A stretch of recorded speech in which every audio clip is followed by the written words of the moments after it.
खानदान की बहू थी। ससुराल में उसे किसी भी चीज की कोई कमी नहीं थी। खुला पैसा, सारे ऐशो आराम उसके ससुराल में उसे मिलते थे। शादी के 1 साल में उस पर कोई जिम्मेदारी नहीं थी। सब कुछ उसकी सास कलावती संभालती थी। पर आज जब सुबह सुबह कलावती ने उसे किसी जरूरी काम से अपने पास बुलाया तो उसके मन में तरह तरह के सवाल उठने लगे। रीमा, वो मम्मी तुम्हें कमरे में बुला रही हैं। मम्मी जी, इतनी सुबह सुबह? उन्हें मेरे से इतनी सुबह सुबह क्या काम है? होगा कोई काम, पूछ लो एक बार जाकर। हाँ, जाती हूँ। रीमा अपनी सास के कमरे में जाती है। उसकी सास कलावती उसके हाथ में एक चाबी का गुच्छा देती है। बहू, ये चाबी का गुच्छा आज से तुम्हारे पास रहेगा। मैं तुम्हें इस घर के खर्चों की सारी जिम्मेदारी सौंप रही हूँ।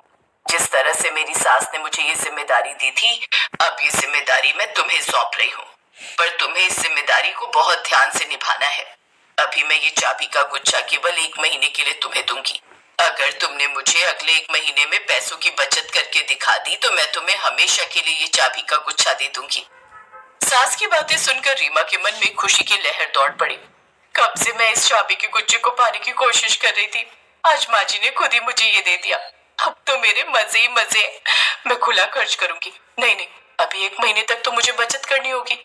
उसके बाद ही जब पूरी तरह से चाबी मेरे पास आ जाएगी तभी ऐसा हो पाएगा। मुझे तब तक अपने आप पर कंट्रोल रखना होगा। समझ आ गई बहू? ये लो, पकड़ो चाबियां और 1 महीने बाद मुझे बताना कि तुमने कितने पैसे बचाए हैं। मैंने तिजोरी में 1 महीने के खर्चे के पैसे रख दिए हैं। अब तुम्हें उनमें से कुछ पैसे बचा कर दिखाना है। कलावती ने रीमा को चाबी का गुच्छा थमा दिया। अब रीमा के दिमाग में बस एक ही बात चल रही थी कि वो बचत कैसे करे। मालकिन, सब्जियां महंगी हो गई हैं, कम से कम 500 रुपए की आएंगी। क्या कहा? इतनी महंगी? रहने दो, मैं खुद ही सस्ती सब्जी खरीद लाऊंगी। तुम दूसरा काम करो। लगता है अब मुझे खुद ही सब्जी खरीदने बाजार जाना होगा। रीमा ने थैला उठाया और खुद ही सब्जियां खरीदने मंडी पहुंच गई। अचानक उसके दिमाग में एक आइडिया आया। इतनी भीड़ भाड़ में अगर मैं थोड़ी बहुत सब्जी चुरा लूंगी तो किसी को क्या ही पता चलेगा। वैसे भी मैं अमीर खानदान की हूँ, मेरे ऊपर किसी का शक नहीं जाएगा। इतनी ढेर सारी सब्जियों में से 2-4 किलो मैंने निकाल भी ले तो इन सब्जी वालों का भला क्या ही बिगड़ जाएगा। पर हाँ, मेरा भला जरूर हो जाएगा क्योंकि मैं सब्जी के पैसे बचा लूंगी। रीमा सब्जी खरीदने के बहाने सब्जी वालों से मोल भाव करती रही और वो ऐसे दिखा रही थी मानो कितनी महंगी सब्जी खरीद रही हो। और चुपके से उसने थोड़ी थोड़ी सब्जियां अपने थैले में डालनी शुरू कर दी। अब अमीर घर की औरत पर भला कौन ही शक करता। किसी को इतना पता ही नहीं चला। रीमा ने बहुत सारी सब्जियां चुरा कर अपने थैले में रख ली। उस दिन रीमा बहुत खुश थी क्योंकि उसने बहुत सारे पैसे बचा लिए। अरे वाह बहू, तुम 100 रुपए में इतनी सारी सब्जी खरीद लाई। तो और क्या मम्मी जी, अब हम घर के नौकरों को सब्जी खरीदने के लिए भेजते हैं तो ये मोल भाव थोड़ी करते हैं। तुम तो बहुत समझदार हो बहू। तुमने तो अभी से बचत करनी शुरू कर दी। जीती रहो। आज ये सब देखकर मैं बहुत खुश हूँ। देख लो, तुम सबके भरोसे में है, ना जाने कितना खर्च कर देती थी। ये तो रीमा बहू ने समझदारी दिखाई और आज देखो सब्जी कितनी सस्ती खरीद कर लाई है। रीमा बहुत खुश थी कि उसकी सास उसके बचत करने से खुश है, पर वो चोरी करने का अपराध कर रही है, इस बात का उसे कोई पछतावा नहीं था। अब तो रीमा की आदत सी बन गई थी रोजाना सब्जी चोरी करने की। वो जब भी मंडी जाती तो खरीदने से ज्यादा सब्जी चोरी कर लेती। रीमा अक्सर ही मंडी से सब्जी चोरी करके लाने लगी। और ऐसे ही एक दिन जब रीमा सब्जी खरीदने मंडी जाने लगी तो वो अपना पर्स ले जाना भूल गई। रीमा ने जल्दी में अपना पर्स सीढ़ियों पर ही छोड़ दिया।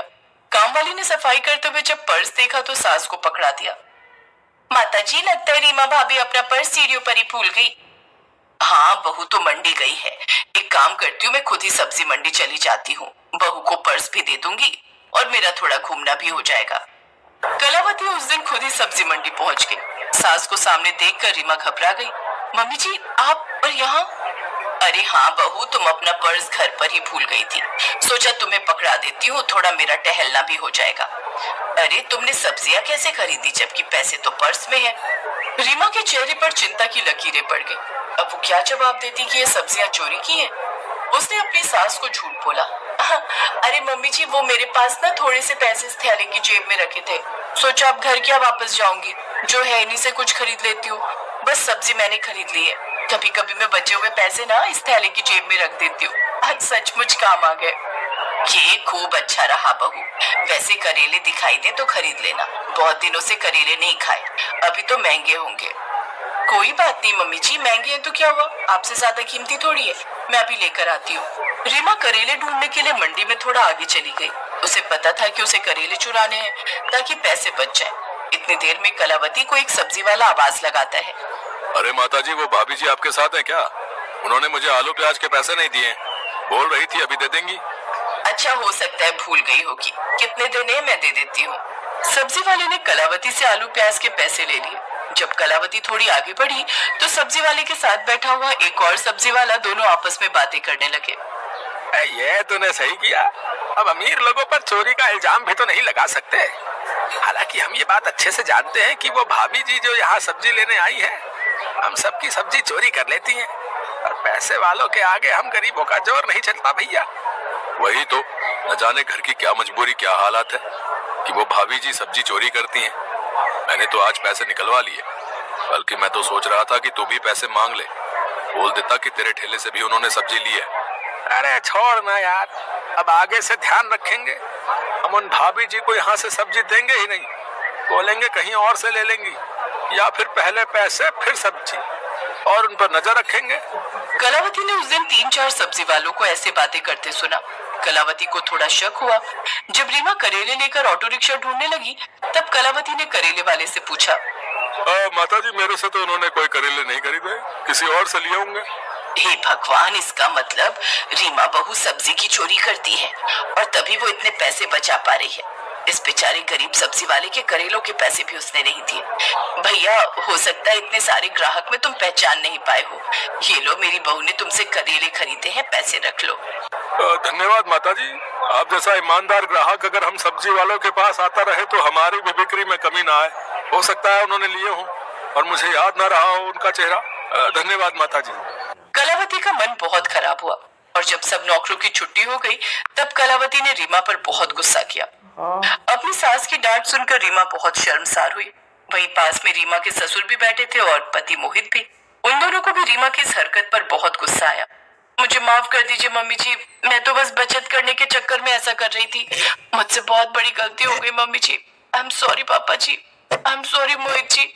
मैंने इसी वजह से ये सब किया था कि मम्मी जी मुझे 1 महीने बाद बचत किए हुए पैसे देखकर हमेशा के लिए चाबी का गुच्छा दे दे।